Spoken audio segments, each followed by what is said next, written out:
রতন না বাইরে বাইরে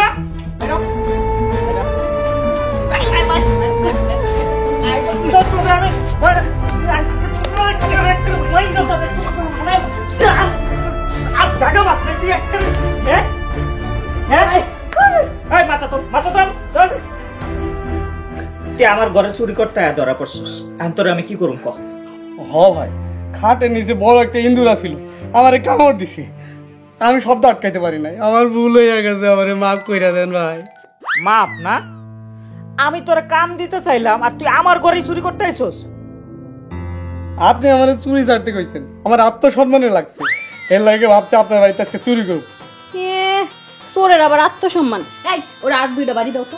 না ভাই ভাই মাফ কইরা দেন আমি তো কিছু চুরি করতে পারি না। এই সোরা তুই আমাকে ঘরে ঢুকলি কখন রে? আমি তো সারাক্ষণ দরজার কাছেই আছিলাম। আপনি যখন সন্ধ্যায় রান্নাঘরে গেছিলেন ওই সময় ঢুকছি। তুই এতক্ষণ আমাকে খাটের নিচে আসিলি আর আমরা টেরি পাইলাম না। আমরা হইতাছি খানদানি ছিল আমরা অনেক টেকনিক জানি। তো টেকনিক আমি ছুড়াইতেছি দাঁড়া। আচ্ছা থাক আর মারণ লাগবে না।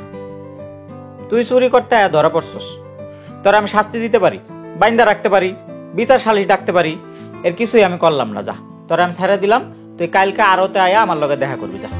সত্যি ভাই? কি কও ভাই আমি চোর ওই ব্যাপারে কিন্তু আমার এক জবান আপনারে জবান দিলাম কালকে আপনার লোকে দেখা করুন। যা তাড়াতাড়ি বাইরে। এই তুমি রতন সোরারে সাইরা দিলা? সারসি কারণ আছে, ওটা তোমার জানার লাগবে না। শুয়ে পড়ো। কোষ্টি পাথর পায়া মতি এক লাভে আসমান উঠতে গেল। কাকা এখন মতির ওই আসমান থেকে মাটিতে কেমনে আসাদ দিয়ে ফেলতে হইব এটার ব্যবস্থা করেন। তোমার এখানে তো তারা হুড়া করে পুলিশ ডাইকে আনন্দটা ঠিক হয় নাই। এখন তো মতি আরো সতর্ক হয়ে যাবে। কাকা আপনি যাই কর না কেন, আমার চোখের সামনে একটা মানুষ এমন উন্নতি করব এটা আমার সহ্য হইতেছে। এটা খালি তোমার একার সমস্যা না, এইটা আমাকে সবার সমস্যা।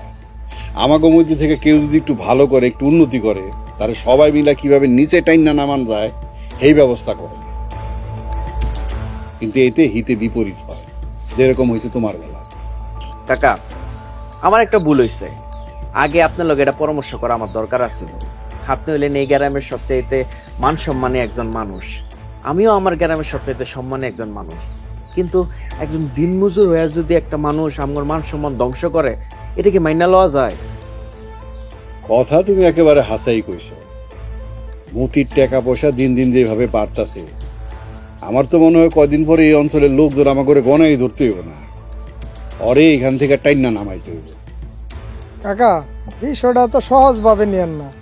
মতি যে আরে জায়গা সম্পত্তি কিনতে আছে, কয়েকদিন পরে দেখা যাবে আপনার ভিটা বাড়ি মাটি ঘর দুয়া যা আছে সব লিয়ে টান দিব।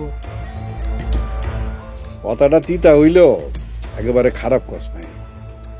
মতির টাকা পয়সা দিন দিন যেমনি বাড়তাছে, কয়দিন পরে তো আমাকেও কান দিয়ে বিপদ নেমাইতে পারে।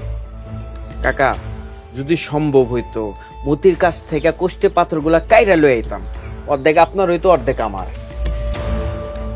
খালি কোষ্টি পাথর না, ওর জীবন তো আমি সব কিছু কাইরা নিব। নগদ পেমেন্টে 500 টাকা পর্যন্ত ক্যাশব্যাক আর লেনদেনে প্রতিদিন ডিপ ফ্রিজ এবং ঘন্টায় ঘন্টায় এসি টিভি সহ দারুণ সব গিফট।